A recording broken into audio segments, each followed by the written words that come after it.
சிம்ம ராசியில் பிறந்த நண்பர்களுக்குண்டான ஜூன் மாத பலன்களை தானுங்க இந்த பதிவில் நம்ம பார்க்க போகிறோம். வேறு எந்த ராசிக்குமே இல்லாத ஒரு பிராத்தம் சிம்ம ராசிக்கு உண்டு. ராசியாதிபதி சூரிய பகவான். ராசியாதிபதி சூரிய பகவான் சிம்ம ராசிக்கு 10வது பாவகன் சொல்லக்கூடிய தொழில் ஸ்தானத்தில் லாபஸ்தானாதிபதியோடு சேர்ந்து புதனாதித்ய யோகமாக இருக்கக்கூடிய தருணத்தில் தான் ஜூன் மாதம் பிறக்கப்படுது. அதுபோக ஜூன் மாதம் 1ஆம் தேதி ஞாயிற்றுக்கிழமை அதிகாலை சூரிய பகவானுடைய நாளில் தான் இந்த மாதம் பிறக்கப்படுது. அப்பேற்பட்ட சூழலால் சிம்மராசி நண்பர்களுடைய வாழ்க்கையிலையும் வாழ்வாதாரத்திலையும் எந்த மாதிரியான மாற்றங்கள், எந்த மாதிரியான பலன்கள் வரப்போகுதுன்றது பற்றி தானுங்க ஆதாரபூர்வமாக இந்த பதிவில் நம்ம பார்க்க போகிறோம். நம்ம யூடியூப் சேனலில் மாத பலன்கள் நான் ஒரு 3-4 மாதமாக மாத பலன் தரலை. ஆனால் ஜூன் மாதத்தில் நடக்கக்கூடிய அதிசயங்களும் அற்புதங்களும் மனசில் வச்சு தானங்க இந்த மாத பலன் நான் தரேன். அப்படி என்ன சார் அதிசயம் இருக்குது, ஆச்சரியம் இருக்குது அப்படின்னா, மாத தொடக்கமே சூரிய பகவானுடைய நாள் ஞாயிற்றுக்கிழமை அதிகாலை புதனாதித்ய யோகமாக இருக்கக்கூடிய தருணம். அதுபோக சூரிய பகவான் சந்திர பகவானுடைய சாரத்தில் ரோகிணி நட்சத்திரம் 2வது பாதத்தில் 46 டிகிரியில், அதே ரோகிணி நட்சத்திரம் 3வது பாதத்தில் 48 டிகிரியில் புதனாதித்ய யோகம். சந்திரனும் அதே மாதிரி புதனும் நட்சத்திர பரிவர்த்தனை செய்திருப்பாங்க. காலச்சக்கரத்துக்கு 3வது பாவகத்துக்கு அதிபதி, 6வது பாவகத்துக்கு அதிபதி, சிம்ம ராசிக்கு 11வது பாவகத்துக்கு அதிபதி, 12வது பாவகத்துக்கு அதிபதி, நட்சத்திர பரிவர்த்தனை. அதுபோக கால சர்பை யோகம் அப்படின்னு சொல்லக்கூடிய விஷயங்கள் எல்லாமே நடக்குது. இந்த சூழல் மிகப்பெரிய ஒரு மாற்றங்களை தரும். அதை பற்றி தானுங்க முழுமையாக இந்த பதிவில் நம்ம பார்க்க போகிறோம். ஜூன் மாதம் 1ஆம் தேதியிலிருந்து ஜூன் மாதம் 6ஆம் தேதி வரை 6ஆம் தேதிக்குள்ளார சுய தொழில் செய்யணும்னு நினைக்கிற நண்பர்களுக்கு பிரகாசமாக இருக்கும். சார் அஷ்டமச்சனி நடக்குதே சார், அஷ்டமச்சனியுடைய பாதிப்பு இருக்காதா சார் அப்படின்னா, உங்களுடைய ராசியாதிபதி வருஷத்துக்கு 1 மாதம், ஆங்கில மாதம் 2 மாதம் வரும், அதே தமிழ் மாதம் பார்த்திங்க அப்படின்னா ஒரே மாதம் தானுங்க. ரிஷபத்தில் சூரிய பகவான் வர்றது, லாபஸ்தானாதிபதியோடு சேர்ந்து ஜூன் மாதத்தில் வெறும் 6 நாட்கள் மட்டுமே. ஜூன் மாதம் 1ஆம் தேதியிலிருந்து 6ஆம் தேதிக்குள்ளார அரசாங்க உத்தியோகத்துக்கு நான் முயற்சி பண்ணிகிட்ருக்கிறேனுங்க, அல்லது அரசாங்க உத்தியோகத்தில் வேலையில் தான் இருக்கேன், ஆனால் பலவிதமான சங்கடங்கள் இருக்குது. இந்த மாதிரியான ஒரு சூழல் எல்லாமே இந்த தருணத்தில் சரியாயிடும். இருக்கிற வேலையிலேயே நிம்மதி சந்தோஷம் உருவாயிடும். புதுமையாக தொழில் தொடங்குறதுக்கு உண்டான நேர காலங்களை உருவாக்கி கொடுக்கும் இந்த பிரபஞ்சம். பொதுவாக நம்மளை ஒருத்தரை கையை பிடிச்சி கூட்டிகிட்டு போகணும் அப்படின்னு நினைக்கிறது இல்லை. இதுதான் பாதை அப்படின்னு சொல்கிறதுக்கு ஆள் இருந்தால் போதுமானது, உழைப்புக்கு தகுந்த உயர்வு மட்டும் கிடைச்சா போதுமானது அப்படின்னு நினைக்கிறது. மற்றவங்க எப்படியோ சிம்ம ராசியில் பிறந்தவங்க 100% அப்படி தான் இருப்பாங்க.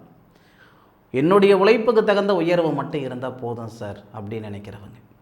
ஆக 1ஆம் தேதியிலிருந்து ஜூன் 1ஆம் தேதியிலிருந்து ஜூன் 6ஆம் தேதிக்குள்ளார சுய தொழில் செய்கிறதுக்கு உண்டான பிராத்தம் இருக்குது. அஷ்டமச்சனியுடைய தாக்கம் உங்களுடைய சுய ஜாதகத்தில் பார்த்து தொழில் தொடங்குங்க, நிச்சயமாக பிரகாசமாக இருக்கும், அதில் மாற்று கருத்து இருக்காது. பொதுவாகவே சுய தொழில் செய்யணும் அப்படின்ற எண்ணங்கள் யாருக்குங்க இல்லாமல் இருக்கும்? எல்லாருக்குமே சுய தொழில் செய்யணுன்ற எண்ணம் இருக்குதானே செய்யுது. மனக்கோட்டை மனசுக்குள்ளே 1000 நம்ம கட்ட தானே செய்கிறோம். நெசத்தில் கட்டுறோமோ இல்லையோ, மனசுக்குள்ளார மனக்கோட்டை கட்ட தானே செய்கிறோம். இந்த நேர காலங்கள் உண்மைக்கே பிரகாசமாக இருக்கும். அதுபோக ஜூன் 6ஆம் தேதியிலிருந்து ஜூன் 22ஆம் தேதி வரை லாபஸ்தானாதிபதின்னு சொல்லக்கூடிய புதன் லாபஸ்தானத்தில் வர்றாரு, குருவுடன் சேர்றாரு. ஏற்கனவே 11வது பாவகத்தில் குரு பகவான் வந்திருக்கிறது நமக்கு மிகப்பெரிய ஒரு கிஃப்ட்டு. மீண்டும் இந்த மாதிரி ஒரு பிராத்தம் எப்போ நமக்கு வரப்போகுதுன்னா 12 வருஷம் ஆகும். அஷ்டமச்சனியே இருந்தாலும் கூட சிம்ம ராசிக்கு 6 கிரகம்தான் சனி பகவான். 6 கிரகம் 8வது பாவகத்தில் மறைகிறது நல்லது தானுங்க. அதுபோக குரு மேலே தான் போகிறாரு. அப்போது உங்களுடைய சுய ஜாதகத்தில் நீங்கள் பங்குனி மாதம் பிறந்திருக்கிறீங்க அப்படின்னா சூரியன் மேலே சனி வர்றது சிறப்பாக இருக்கும். இல்லை உங்களுடைய சுய ஜாதகத்தில் மீனத்தில், அதாவது சனி பகவான் இருக்கிற இடத்துல குரு பகவான் இருந்திருக்காரு, இல்லை சுக்கிர பகவான் இருந்திருக்காருன்னா உங்களுக்கு இது நல்ல அதிர்ஷ்டமான நேரம்தான். பொதுவாக சில பேர் என்ன பண்ணுறாங்க அப்படின்னா, 7.5 சனி வந்துருச்சு, அஷ்டம சனி வந்துருச்சு அப்படின்ற மாதிரி இல்லாதது பொல்லாததெல்லாம் சொல்லுவாங்க. ஒரே ஒரு விஷயம் புரிஞ்சுக்கிடுங்க, ஜோதிடம்ன்றது மிகப்பெரிய கடல். ஒரு கிரகம் பயிற்சி அடையுதுன்னா எந்த வீட்டில் இருக்கிறாருன்றதை விட எந்த இடங்களை பார்க்குறாருன்றது ஒன்று இருக்குங்க. யாருடைய நட்சத்திரத்தில் இருக்கிறாருன்றது ரெண்டாவது. ஜென்ம குரு மேலே போகிறாரா, அதாவது நீங்கள் பிறந்த ஜாதகத்தில் அந்த இடத்துல அந்த 8வது பாவகத்தில் எந்த கிரகம் இருக்குது அந்த கிரகத்து மேலே இவர் போகிறாரா இல்லை தனிச்சு போகிறாரான்றது ஒன்று இருக்குங்க. இப்போ ராகு மேலே சனி போகிறாருன்னா நல்லது, கேது மேலே சனி போகிறாருன்னா கெட்டது, செவ்வாய் மேலே சனி போகிறாருன்னா கெட்டது, சூரியன் மேலே சனி போகிறாரு அப்படின்னா வேலை வாய்ப்பில் சிக்கல் ஏற்படுத்தும். ஒரு சில விஷயமெல்லாம் இருக்குதுங்க, சூட்சமங்கள் இருக்குது. எதுவுமே இல்லாமல் அஷ்டம சனி வந்துருச்சு, கை ஒடிஞ்சு போயிடும், கால் ஒடிஞ்சு போயிடும், வேலை போயிடும், அது போயிடும், இது கிடையாது ஜோதிடம். தன்மை அறிந்து பலன் சொல்லணுங்க. அதனால் அஷ்டமச்சனை இருக்குதுன்னு பயமுறுத்தி இருக்கிறாங்கன்னா தயவு செய்து அதெல்லாம் தூக்கி எடுத்து வீசாட்டிடுங்க. இந்த நேர காலங்கள் உண்மைக்கே சிறப்பாக இருக்குது. நீங்கள் விதைக்கக்கூடிய விதை தானுங்க எதிர்காலத்தில் மிகப்பெரிய விருட்சமாக வரும். ஜூன் 1ஆம் தேதியிலிருந்து 6ஆம் தேதிக்குள்ளார வேலை வாய்ப்பு தொழில் ரீதியாக இருக்கிற சங்கடங்கள் சரியாகும். 6ஆம் தேதியிலிருந்து 22ஆம் தேதி வரை 18 நாட்கள் லாபஸ்தானத்தில் குரு பகவான் லாபஸ்தானாதிபதி குரு பகவானை சேர்றது சிறப்பான நேரமாக இருக்கும். அப்போது புதன் குரு இந்த இரு கிரகங்களுடைய பார்வையும் உங்களுடைய ராசிக்கு 5வது பாவகம் சொல்லக்கூடிய புத்திரஸ்தானத்தை பார்ப்பார். புத்திரஸ்தானாதிபதி குரு புத்திரஸ்தானத்தை பார்க்கக்கூடிய தருணம் லாபஸ்தானாதிபதி குடும்பஸ்தானாதிபதியோடு சேர்ந்து பார்ப்பது புத்திர பாக்கியத்தை ஏற்படுத்தும். பூர்வீகத்தில் இருக்கக்கூடிய சிக்கல்கள் எல்லாமே நீக்கும். சொத்து பிரச்சனையாக இருக்குது, வழக்கு பிரச்சனையாக இருக்குது, பாகப்பிரிவினை தொந்தரவாக இருக்குது, பூர்வீகத்திலேருந்து வெளியே வர முடியல, இல்லை பாகப்பிரிவினை செய்ய முடியல, இந்த மாதிரியான சங்கடங்களெல்லாம் சரியாகிறதுக்குண்டான நேரம் ஜூன் 6ஆம் தேதியிலிருந்து ஜூன் 22ஆம் தேதி வரை. இது சிறப்பான ஒரு நேர காலங்களாக இருக்கும். அதுபோக குரு பகவானுடைய பார்வை கூட லாபஸ்தானத்தில் லாபஸ்தானாதிபதியோடு சேர்ந்து 3வது பாவகன் சொல்லக்கூடிய அந்த தகரியஸ்தானத்தை பார்ப்பதும் நமக்கு நல்லது தானுங்க. அந்த வகையில் நம்மளுடைய முன்னேற்றத்தில் இருக்கக்கூடிய அந்த தடைகள் இல்லை முன்னேற்றத்துக்கு முட்டுக்கட்டியாக இருக்கக்கூடிய அந்த தடைகள் எல்லாம் நீங்க போகுது. ஜூன் 15ஆம் தேதி எடுத்துக்கிடுங்க, சூரிய பகவான் தொழில் ஸ்தானத்தில் இருந்து லாபஸ்தானத்துக்கு வராரு. அப்போ முதல்ல 6 நாட்களுக்கு புதனாதித்ய யோகம், புதனும் சூரியனும் சேர்ந்து இருந்தது புதனாதித்ய யோகம். 2வது 15ஆம் தேதியிலிருந்து 22ஆம் தேதி வரை மீண்டும் புதனாதித்ய யோகம். லாபஸ்தானத்தில் லாபஸ்தானாதிபதியோட குரு தனகாரகன் இருந்து உங்களுடைய ராசியாதிபதியும் சேர்ந்து சூரியன் குரு புதன் 3 பேருமே வேறு வேறு நட்சத்திரத்தில். சூரியன் செவ்வாவுடைய நட்சத்திரத்தில் இருப்பார், செவ்வாவுக்கு சூரியன் வீடு கொடுத்துருப்பார்.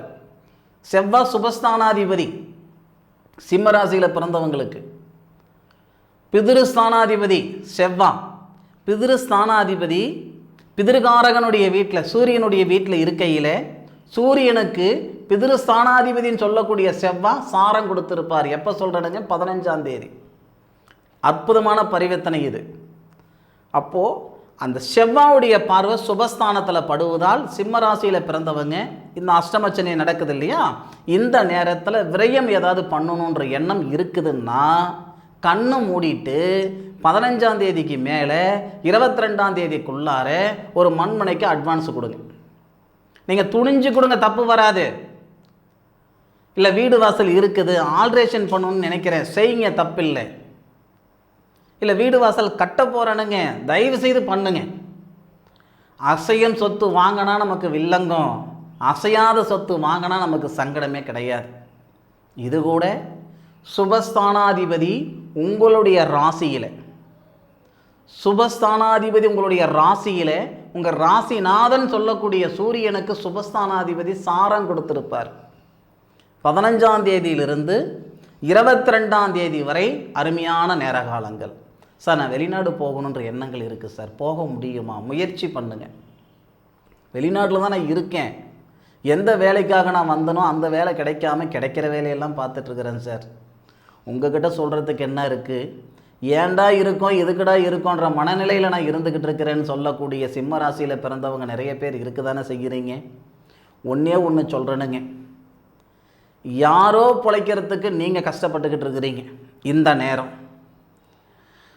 ஜூன் மாதம் 15 தேதிக்கு மேற்கொண்டு 22 தேதிக்குள்ளார ஏதோ ஒரு வகையில், அந்த 7 நாள் நிச்சயம் சொல்கிறேனுங்க, ஏதோ ஒரு வகையில் ஏதோ ஒரு தருணத்தில் நிச்சயமாக உங்களுக்கு நல்லது நடக்க போகுது. அதில் மாற்று கருத்து இல்லை. அதே மாதிரி கொடுத்த பணம் வந்து சேர்றதுக்கான வாய்ப்புகளும் அந்த நேரத்தில் வரும். கடனை கட்டிட முடியுமா அப்படின்னு கேட்டிங்கன்னா பெருசாக கடனெல்லாம் கட்டிட முடியாதுங்க. நல்லா புரிஞ்சுக்கோங்க. கிட்டத்தட்ட ஒரு 7-8 மாதம் ஆகும். 10,000 ரூபாய் ஒரு இடத்துல வாங்கியிருக்கிறீங்கன்னா 10,000 ரூபாய்க்கு மறுக்க 10,000 ரூபாய் வட்டி தான் கட்ட முடியுமே தவிர கடனை கட்டிட முடியும் அப்படின்ற எண்ணங்கள் மட்டும் தயவு செய்து வேண்டாம். அது பெருசாக பண்ண முடியாது. கடன் ஆகும், விரைய செலவுகள் செய்கிறதுக்கான வாய்ப்புகள் உண்டு. அது சுப செலவுகளாக மாற்றிக்கோங்க. ஒன்று, 22ஆம் தேதிக்கு மேற்கொண்டு அந்த லாபஸ்தானாதிபதியும் தனஸ்தானாதிபதியும் சொல்லக்கூடிய கிரகம் புதன் 12வது பாவகத்தில் இருக்கார். தயவு செய்து இந்த ஷேர் மார்க்கெட்டில் காசு பணம் ஏதாவது போடலாம். நண்பர்கள் மூலமாக யாருக்காவது காசு பணம் வட்டிக்கு கொடுக்கலாம். ஷேர் மார்க்கெட்டில் காசு பணம் போடுற அளவுக்கோ வட்டிக்கு காசு பணம் கொடுக்குற அளவுக்கோ சிம்ம ராசிக்காரங்க கண்டிப்பாக இருக்க மாட்டாங்க. ஏற்கனவே நொந்து நூலாகி சின்னப்பட்டு சிரமப்பட்டு சித்திரவதுப்பட்டு தான் இந்த வீடியோ பார்த்துக்கிட்டு இருப்பீங்க. ஏதாவது ஒரு வகையில் நமக்கு நல்லது நடந்துராதா சாமி அப்படின்ட்டு. ஆனாலும் ஒரு மாதிரியான ஆதங்கம் இருக்கும். இப்படி ஏதாவது ஒரு 10,000 ரூபாய் எங்கேயாவது வாங்கி செஞ்சோம்னா நமக்கு 2 மடங்கு ஆயிடாதா அப்படின்ற எண்ணங்கள். தயவு செய்து இந்த லாட்ரி வாங்குறது, ஷேர் மார்க்கெட்டில் காசு பணம் போடுறது இதெல்லாம் கொஞ்சம் தவிர்த்துக்கோங்க. 22ஆம் தேதியிலிருந்து 30ஆம் தேதி வரை ஒரு 8 நாள் நமக்கு பாதகமாக இருக்கும். மாதம் 30 நாள், ஜூன் மாதம் 30 நாள். 30 நாளும் நமக்கு சாதகமாக இருக்க போகிறதில்ல. முதல்ல 16 நாள் நல்லா இருக்குது. அதன் பிறகு வரக்கூடிய 18 நாட்கள் ரொம்ப ரொம்ப பிரமாதமாக இருக்கும். அதன் பிறகு வரக்கூடிய 8 நாள் நமக்கு பாதகமாக தான் இருக்கும், சாதகமாக இருக்காது. ஒன்றே ஒன்று, நம்மளுடைய ராசியாதிபதி லாபஸ்தானத்தில் இருக்கார். மழை போல் பிரச்சனை வந்தாலும் பனி போல் தீர்ந்து போயிடும். அந்த ஒரு விஷயம் நமக்கு சாதகமாக எடுத்துக்கிடலாம். ஏன்னா அதன் பிறகு பார்த்திங்க அப்படின்னா சூரியனும் மறைவு ஸ்தானத்துக்கு வரும்போது கொஞ்சம் சங்கடமாக இருக்கும். சரிங்களா? இப்போ நமக்கு அது இல்லை. லாபஸ்தானாதிபதி தனஸ்தானாதிபதி தான் மறைவு ஸ்தானத்துக்கு வர்றாரு. அதே மாதிரி கணவன் மனைவிக்குள்ளே இருக்கிற கருத்து வேறுபாடுகள் எல்லாம் சரியாகிறதுக்கான வாய்ப்புகள் கொடுத்துருமா சார்? பரவாயில்லையாக இருக்கும். ஆஹா ஓஹோன்னு சொல்லிக்கிற அளவுக்கு இருக்காது. சரிங்களா? அந்த முதல்ல அந்த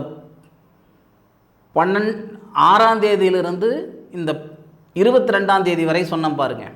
அந்த நேர காலங்கள், அதாவது குழந்தை பாக்கியம் கருத்தரிக்கிறதுக்கும் கணவன் மனைவிக்குள்ளே இருக்கிற சங்கடங்கள் எல்லாம் நீங்கிறதுக்கும் நிம்மதியான வாழ்க்கை, நிறைவான வாழ்வாதாரம் இதெல்லாம் ஏற்படுறதுக்கு உண்டான நேரமாக இருக்கும். அதாவதுங்க, நம்ம ஒரு நல்ல நேரமே நம்ம பார்க்குறோம்னா வருஷம் ஃபுல்லாக காலம் பூரா நம்ம நல்ல நேரம் இருக்கணும்னு அவசியம் இல்லைங்க. ஒரு செயல் செய்யும் பொழுது நல்ல நேரம் இருந்தால் போதுமானது. நம்மளுடைய எதிர்பார்ப்புகள் பூர்த்தி அடைகிறது ஏதோ ஒரு நிமிஷம்தான், ஒரு நேரம்தான் இல்லையா? அந்த 6ஆம் தேதியிலிருந்து 22ஆம் தேதிக்குள்ளார இந்த பிரபஞ்சம் பலவிதமான நேரத்தில் உங்களுக்கு நல்லது செய்துவிடும். அதில் மாற்று கருத்து கிடையாது. உழைப்புன்ற விதையை நீங்கள் விதைக்கும் பொழுது வளர்ச்சின்ற விருட்சம் வந்தே தீரும். அதில் மாற்று கருத்து இல்லை. சிந்தித்து செயல்படுங்க. மற்றபடி ஜூன் மாத காலகட்டம் நிச்சயமாக உங்களுக்கு சாதகமாக இருக்குமே தவிர பாதகமாக இருக்கிறதுக்கான வாய்ப்புகள் இல்லை. இந்த பதிவு சிம்மராசியில் பிறந்த நண்பர்களுக்கு பயனுள்ள பதிவாக இருக்கும் அப்படின்னு நான் மனசார நம்புகிறேன். மீண்டும் அடுத்த ஒரு அற்புதமான தருணத்தில் உங்கள் அனைவரையும் சந்திக்கும் வரை உங்களிடமிருந்து விடைபெறுவது உங்கள் வீட்டு ஜோதிட நண்பனான மா காளிதாஸ் மணிகண்டன். திருச்சிற்றம்பலம். வாழ்க வையகம், வாழ்க வளமுடன்.